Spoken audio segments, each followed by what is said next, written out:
வேட்டம் படம் சார் எப்போ sir release ஆகும்? அவங்களுடைய ரசிகர்களாக இருக்கட்டும் நிறைய பேர் வந்து அந்த படத்துக்காக ரொம்பவே ஆவலாக வெயிட் பண்ணுறாங்க. பட் இன்னுமே ரிலீஸ் ஆகலை. நான் திரும்ப திரும்ப சொல்கிறேன், சகோதரர் ஜோசப் விஜய் ஜான் ஆரோக்கியசாமியோட தவறான ஆலோசனையில் சர்வ வல்லமை படைச்சவன், இழக்கிறதுக்கு எதுவும் இல்லைன்னு தமிழ்நாட்டில் இருக்கக்கூடியவன், கொஞ்சம் விளையாடக்கூடாது, அடித்து தள்ளிடுவாப்புலன்னு வான் பண்ணிக்கிட்டே இருந்தேன்.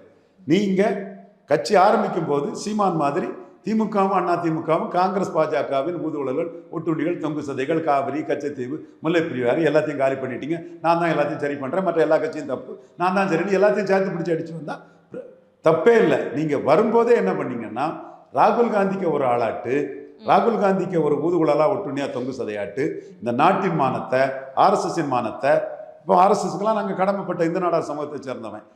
விஜயதசமி விழாவில் எங்கள் ஐயா இந்துக்களின் தந்தை தாளிங்க நாடாருக்கு சிறப்பு அழைப்பாளராக ஆர்எஸ்எஸில் கொடுத்தாங்க. அதே மாதிரி பெரிய இண்டஸ்ட்ரியலிஸ்ட் ஹெச்எல் சிவநாடாருக்கு கொடுத்தாங்க. எங்கள் பகுதியில் எங்கள் வளர்ச்சி, எங்கள் தன்னம்பிக்கை, எங்கள் தலை நிமிர்வு, எங்கள் பாதுகாப்பு எல்லாத்துக்குமே ஆர்எஸ்எஸ் இயக்கம் பெரிய உதவி பண்ணியிருக்கு. நாங்கள் ஆர்எஸ்எஸ்க்கு நன்றி கடன் பட்டவங்க. எங்கள் சமூகத்தை சேர்ந்த நிறவங்க ஆர்எஸ்எஸில் ஃபுட் சோல்ஜர்ஸாட்டம் இருக்காங்க, பெரிய பதவிகள்லையும் இருக்கிறாங்க. ஸோ இந்த இயக்கத்தோட மானத்தை காப்பாற்றினது மோடி. அப்போ எங்களுக்கு அந்த உணர்வு இருக்கும். இந்துக்களின் மானத்தை காப்பாற்றினது மோடி, பாஜகவின் மானத்தை காப்பாற்றினது மோடி, இந்தியர்களின் மானத்தை காப்பாற்றினது மோடி. 3வது முறை சோனியா பிரதமரானா ஆர்எஸ்எஸ்க்கு நேஷன் தேரி என்ன ஆகும்? பிரதமராக இல்லை, பிரதமர் ஆட்டி படைக்கக்கூடியவர் ஆனார்னா ஆர்எஸ்எஸ்க்கு நேஷன் தேரி என்ன ஆகும்? ஸோ அந்த இடத்துக்குள்ள மோடி மீது நாங்கள் அந்த அளவுக்கு நாட்டின் மானத்தை காப்பாற்றினவர்னு நினைக்கிறோம்.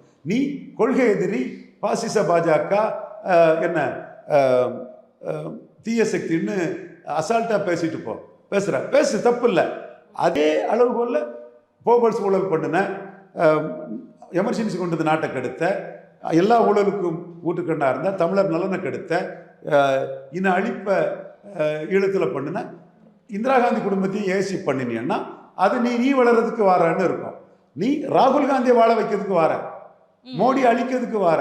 29 ராகுல் காந்தி கூட சேர்ந்து மோடிக்கு எதிராக, மோடிக்கு கேரளாவில் 5 சீட்டு எதிர்பார்க்கும், தமிழ்நாட்டில் அதிகம் எதிர்பார்க்கல, நியர்லி ஒரு 20 சீட்டு எதிர்பார்க்கும். இந்த 25 சீட்டையும் காலி பண்ணுறதுக்கு ஒரு பெரிய இன்டர்நேஷ்னல் சதியோடு நீ உள்ள வார.